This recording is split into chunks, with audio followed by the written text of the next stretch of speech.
ನಿನ್ನೆ ರಾತ್ರಿ ಸುಮಾರು 10:30 ಗಂಟೆ ಸುಮಾರಿಗೆ ಒಂದು ಬಳ್ಳಾರಿ ರೂರಲ್ ಲಿಮಿಟ್ಸಲ್ಲಿ ಮನೆಗೆ ಯಾರೋ ಅಪರಿಚಿತ ವ್ಯಕ್ತಿಗಳು ಬಂದು ಬೆಂಕಿ ಹಾಕಿದ್ದಾರೆ ಅನ್ನೋದ್ರ ಬಗ್ಗೆ ಒಂದು ದೂರು ನಮಗೆ ರಿಸೀವ್ ಆಗುತ್ತೆ. ಆ ದೂರಿನ ಮೇರೆಗೆ ಒಂದು ಪ್ರಕರಣ ಬಳ್ಳಾರಿ ರೂರಲ್ ಲಿಮಿಟ್ಸಲ್ಲಿ ಈಗಾಗಲೇ ನಿನ್ನೆ ರಾತ್ರಿ 10:30ಗೆ ದಾಖಲಾಗಿದೆ.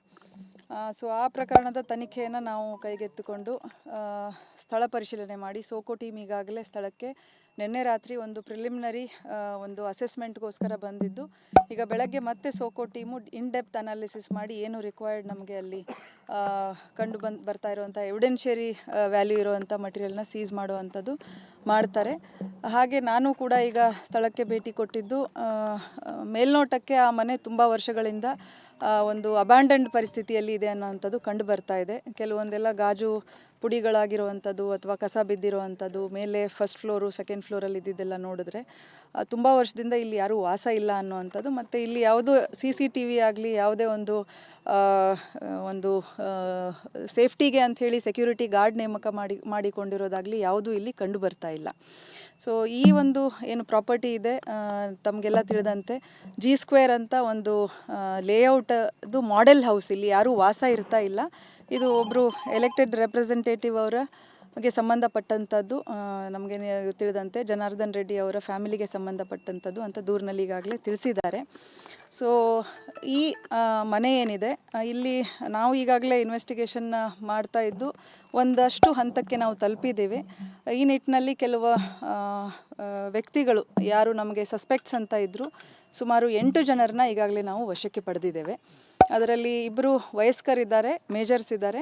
ಇನ್ನೂ 6 ಜನ ಅಪ್ರಾಪ್ತ ಬಾಲಕರು, ಕಾನೂನಿನ ಸಂಘರ್ಷಕ್ಕೆ ಒಳಗಾಗಿರುವಂಥ ಬಾಲಕರಿದ್ದಾರೆ. ಸೊ ಇವರನ್ನೆಲ್ಲ ಈಗಾಗಲೇ ನಾವು ವಿಚಾರಣೆ ಮಾಡ್ತಾ ಇದ್ದೇವೆ. ವಿಚಾರಣೆಯಿಂದ ಪ್ರಿಲಿಮಿನರಿ ವಿಚಾರಣೆಯಿಂದ ಪ್ರೈಮಾ ಫೇಸಿ ನಮಗೆ ತಿಳಿದು ಬರ್ತಾ ಇರುವಂಥದ್ದು ಏನಂದರೆ, ಇವರೆಲ್ಲರೂ ಇಲ್ಲಿ ಒಂದು ರೀಲ್ಸ್ ಮಾಡ್ಕೊಳ್ಳೋ ಮತ್ತು ಫೋಟೋಶೂಟ್ ಮಾಡ್ಕೊಳ್ಳೋ ಅಂಥದ್ದು, ಈ ಒಂದು ಕಾರಣಕ್ಕೆ ಈ ಮನೆಗೆ ಆಗಾಗ ಭೇಟಿ ಕೊಡ್ತಾ ಇದ್ದಂಥದ್ದು. ಮತ್ತು ತುಂಬ ಜನ ಹುಡುಗರು ಆವಾಗವಾಗ ಬರ್ತಾ ಇದ್ರು ಅಂತ ಒಂದು ವಿಷಯ ನಮ್ಮ ಗಮನಕ್ಕೆ ಬಂದಿದೆ. ಸೊ ಫೋಟೋಸ್ ತೆಕ್ಕೊಳ್ಳೋಕ್ಕೆ ಅವರು ಫಸ್ಟ್ ಫ್ಲೋರು ಮೇಲೆ ಟೆರೆಸು ಅಲ್ಲೆಲ್ಲ ಹೋಗಿ ಸನ್ಸೆಟ್ ಫೋಟೋಸ್ ತೆಕ್ಕೊಳ್ಳೋ ಅಂಥದ್ದು ಮಾಡಿದ್ದಾರೆ. ಇವನ್ನ ನಾವು ಕೆಲವೊಂದು ಅವರ ಮೊಬೈಲಲ್ಲಿ ನಾವು ಪರಿಶೀಲನೆಯಿಂದ ತಿಳಿದು ಬಂದಿರೋ ಅಂಥದ್ದು.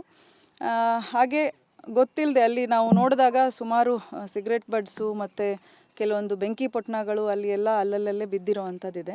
ಸೊ ಅಲ್ಲೇ ಬಿದ್ದಿರೋವಂಥ ಬೆಂಕಿ ಪೊಟ್ಣ ಒಂದು ಅಪ್ರಾಪ್ತ ಬಾಲಕ, ಅದರಲ್ಲಿ ಗೊತ್ತಿಲ್ಲದೇ ಅಲ್ಲಿ ಏನೋ ಒಂದು ವಸ್ತುವಿಗೆ ತಾಕ್ಸಿರೋ ಅಂಥದ್ದು, ಆಟ ಆಡ್ತಾ ಆಗಿರುವಂಥದ್ದು ಮೇಲ್ನೋಟಕ್ಕೆ ಕಂಡು ಬರ್ತಾ ಇದೆ. ಸೊ ಅದು ನಂತರ ಕಂಟ್ರೋಲ್ಗೆ ಸಿಗದೆ ಅದು ಎಲ್ಲ ಕಡೆ ಇದ್ದಂತಹ ವಸ್ತುಗಳಿಗೆ ಸ್ಕ್ಯಾಟರ್ ಆಗಿ ದೊಡ್ಡ ಪ್ರಮಾಣದಲ್ಲಿ ಬೆಂಕಿ ತಾಗಿರುವಂಥದ್ದು ಆಗಿರ್ಬೋದು. ಬಟ್ ಇನ್ನೂ ಇದರಲ್ಲಿ ನಾವು ಇನ್ನೂ ಡೆಪ್ತ್ ಅನಾಲಿಸಿಸ್ ಮಾಡ್ತೇವೆ, ಇನ್ನೂ ಟೆಕ್ನಿಕಲ್ ಡೀಟೇಲ್ಸ್ ತಗೊಳ್ಳೋ ಅಂಥದ್ದಿದೆ. ಹೆಚ್ಚಿನ ವಿಷಯ ಸಂಗ್ರಹಣೆ ಮಾಡಿ ಮುಂದಿನ ನಮ್ಮ ಒಂದು ಇನ್ವೆಸ್ಟಿಗೇಷನ್ನ ಕಂಟಿನ್ಯೂ ಮಾಡ್ತೀವಿ. ಕೆಲವರು ಅದರಲ್ಲಿ ಸ್ಟೂಡೆಂಟ್ಸ್ ಇದ್ದಾರೆ, ಒಂದಷ್ಟು ಜನ ಸ್ಕೂಲ್ ಡ್ರಾಪ್ಔಟ್ ಇದ್ದಾರೆ. ಕೆಲವರು ಚಿಕ್ಕ ಪುಟ್ಟ ಕೆಲಸಗಳನ್ನ ಕೂಲಿ ಕೆಲಸ ಆ ಥರದ್ದು ಮಾಡಿಕೊಂಡು ಫ್ಯಾನ್ಸಿ ಸ್ಟೋರಲ್ಲಿ ಕೆಲಸ ಮಾಡಿಕೊಂಡು ಆ ಥರ ಮಾಡ್ಕೊಂಡಿರುವಂಥವ್ರು ಇದ್ದಾರೆ. ಅದರಲ್ಲಿ ಒಂದಿಬ್ಬರು ಬೇರೆ ಕಡೆಯಿಂದ ಮುಂಬೈಯಿಂದ ಬಂದಿರುವಂಥ 2 ಇದ್ದಾರೆ. ಅವರು ಇಲ್ಲಿ ರಿಲೇಟಿವ್ಸ್ ಮನೆಗೆ ಅಂತ ವಿಸಿಟ್ ಮಾಡಿ ಇಲ್ಲಿ ಬಂದು ಈ ಫೋಟೋಸ್ ತೆಕ್ಕೊಳ್ಬೇಕು ಅಂತ ಅವ್ರ ಜೊತೆಗೆ ಬಂದಿರುವಂಥವ್ರು ಇದ್ದಾರೆ. ಈ ಜಾಗದವ್ರಿಗೆ ಮಾಹಿತಿ ಕೂಡ ಇಲ್ಲ. ಸೊ ಈ ಥರದ್ದೊಂದು ಬ್ಯಾಕ್ಗ್ರೌಂಡ್ ಇರುವಂಥ ಮಕ್ಕಳು ಇಲ್ಲಿವರೆಗೆ ನಮ್ಮ ಇನ್ವೆಸ್ಟಿಗೇಷನಿಂದ ಯಾವುದು ಸೋಫಾರ್ ಏನೂ ಇಲ್ಲ. ಅವರ ಪೇರೆಂಟ್ಸದ್ದು ನಾವು ಬ್ಯಾಕ್ಗ್ರೌಂಡ್ನ ಅನಾಲಿಸಿಸ್ ಮಾಡಿದ್ದೇವೆ. ಯಾರೂ ಆ ಥರ ಗುರುತಿಸಿಕೊಂಡಂಥವ್ರು ಇಲ್ಲ. ಎಲ್ಲ ಹೆಚ್ಚು ಕಮ್ಮಿ ಆಟೋ ಡ್ರೈವರ್ಸು, ಈ ರಿಕ್ಷಾ ಇದ್ರದ್ದು ಗೂಡ್ಸ್ ಡ್ರೈವರು ಆ ಥರದ್ದು, ಆಮೇಲೆ ಕೂಲಿ ಕೆಲಸ ಮಾಡುವಂಥವ್ರು ಎಲ್ಲ ಇದ್ದಾರೆ. ಇನ್ನೂ ನಾವು ಪರಿಶೀಲನೆ ಮಾಡಬೇಕು. ಯಾವುದನ್ನು ನಾನು ಟೋಟಲಿ ರೂಲ್ ಔಟ್ ಅಂತ ಮಾಡೋದಿಲ್ಲ, ಬಟ್ ಇನ್ನೂ ಹೆಚ್ಚಿನ ಪರಿಶೀಲನೆ ಅಗತ್ಯ ಇದೆ. ಮೇಲ್ನೋಟಕ್ಕೆ ನಮಗೆ ಇದು ಯಾವುದು ಇಂಟೆನ್ಷನಲ್ ಇಲ್ಲ ಅನ್ನುವಂಥದ್ದು ಕಂಡು ಬರ್ತಾ ಇದೆ.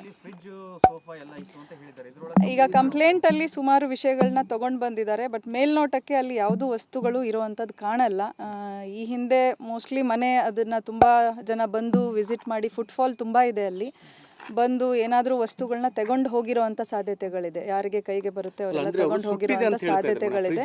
ಸುಟ್ಟಿರೋ ಅಂಥದ್ದು ಯಾವುದು ನಮಗೆ ಅಲ್ಲಿ ಐಟಮ್ಸ್ ಕಾಣ್ತಾ ಇಲ್ಲ. ಸುಟ್ಟಿರೋ ಅಂಥದ್ದು ಮೇಜರ್ ಆ ಥರ ಇದ್ದಿದ್ರೆ ಅಲ್ಲಿ ಅಟ್ಲೀಸ್ಟ್ ಅದರದ್ದು ರೆಮಿನೆಂಟ್ಸ್ ನಮಗೆ ಸಿಗ್ತಾ ಇತ್ತು. ಆ ಥರದ್ದೇನು ಕಂಡು ಬರ್ತಾ ಇಲ್ಲ. ಒಟ್ಟಾರೆ ಈ ಲೇಔಟ್ ಬಗ್ಗೆ ಹೇಳೋದಾದ್ರೆ, ಅಂದರೆ ಇದು ಒಂಥರ ಅಕ್ರಮ ಚಟುವಟಿಕೆ ತಾಣ ಆಗಿತ್ತು ಅನ್ನೋ ಒಂದು ಆರೋಪ ಇದೆ. ನೋಡಿ, ಈ ವಿಷಯ ನಿನ್ನೆನೂ ಚರ್ಚೆ ಮಾಡಿದ್ದೀರಾ. ನಾನು ಕೂಡ ನಮ್ಮ ಪೊಲೀಸ್ ಬ್ರೀಫಿಂಗಲ್ಲಿ ಅದನ್ನೇ ಹೇಳಿದ್ದೇನೆ. ನಾವು ಇನ್ನು ಮುಂದೆ ಕಠಿಣ ಕ್ರಮ ತಗೊಳ್ಳುವಂಥದ್ದು ಮಾಡ್ತೇವೆ. ಬಳ್ಳಾರಿ ಸಿಟಿ ಔಟ್ಸ್ಕರ್ಟ್ಸಲ್ಲಿ ತುಂಬ ಲೇಔಟ್ಗಳಿದೆ, ಅಲ್ಲಲ್ಲಿ ಅಕ್ರಮ ಚಟುವಟಿಕೆಗಳು ನಡೀತಾ ಇದೆ ಅಂತ ಹೇಳಿಬಿಟ್ಟು ನನಗೂ ಕೂಡ ಮಾಹಿತಿ ಬರ್ತಾ ಇದೆ. ನಾವು ಹೆಚ್ಚಿನ ಗಸ್ತು, ರಾತ್ರಿ ಗಸ್ತು ಇರ್ಬೋದು, ಈವ್ನಿಂಗ್ ಟೈಮಲ್ಲಿ ಗಸ್ತು ಮಾಡುವಂಥದ್ದು ಇರ್ಬೋದು, ಇಂಥ ಜನ ಓಡಾಡುವಾಗ ಯಾರು ಇಂಥದ್ದು ಮಾಡ್ತಾರೆ, ಅಬ್ಯಾಂಡನ್ಡ್ ಪ್ಲೇಸಸ್ ಇರ್ಬೋದು, ಲೇಔಟ್ಗಳಿರ್ಬೋದು, ಅಪ್ಕಮಿಂಗ್ ಲೇಔಟ್ಗಳು, ಅಲ್ಲಿ ಹೆಚ್ಚಿನ ಪೊಲೀಸ್ ಪ್ರೆಸೆನ್ಸ್ ನಾವು ಎನ್ಶೂರ್ ಮಾಡಿಕೊಂಡು ರೌಂಡ್ಸ್ ಇದೆಯಾ ಅಥವಾ ಇಲ್ಲ ಅಂತ ರೂಲ್ ಔಟ್ ಮಾಡೋದು ಕಷ್ಟ ಆಗುತ್ತೆ. ಬಟ್ ಮೇಲ್ನೋಟಕ್ಕೆ ಅಷ್ಟು ಏನು ಪ್ರಮಾಣದ್ದು ಅಲ್ಲಿ ಕಂಡು ಬರ್ತಾ ಇಲ್ಲ. ಇನ್ವೆಸ್ಟಿಗೇಷನ್ ಪಾರ್ಟ್ ಆಗಿ ನಾವು ಅದನ್ನ ಅವರು ಒಂದು ಹಾಕೊಳ್ಬೇಕಿತ್ತು ಅನ್ನುವಂಥದ್ದು ಒಂದು ನಮ್ಮ ಇನಿಷಿಯಲ್ ಇದರಲ್ಲಿ ನಮ್ಮ ಮಾತುಕತೆಯಲ್ಲಿ ಬಂದಿರುವಂಥದ್ದು. ಅವ್ರಿಗೆ ನಾವು ಪರಿಶೀಲನೆ ಮಾಡಿದಾಗ ಯಾವುದು ಹಾಕಿಲ್ಲ ಅಂತ ನಮಗೆ ತಿಳಿಸಿದ್ದಾರೆ ಅವರು. ಅದು ಅವ್ರದ್ದು ಜವಾಬ್ದಾರಿ ಕೂಡ ಒಂದು CCTV ಆಗಲಿ, ಒಂದು ಪ್ರೈವೇಟ್ ಒಂದು ಗಾರ್ಡನ್ನ ನೇಮಕ ಮಾಡ್ಕೊಳ್ಳುವಂಥದ್ದಾಗಲಿ ಮಾಡಬೇಕಾಗುತ್ತೆ. ಮೇಡಮ್, ಈ ಆರೋಪಿಗಳು ಎಲ್ಲಿದ್ರು ಮೇಡಮ್?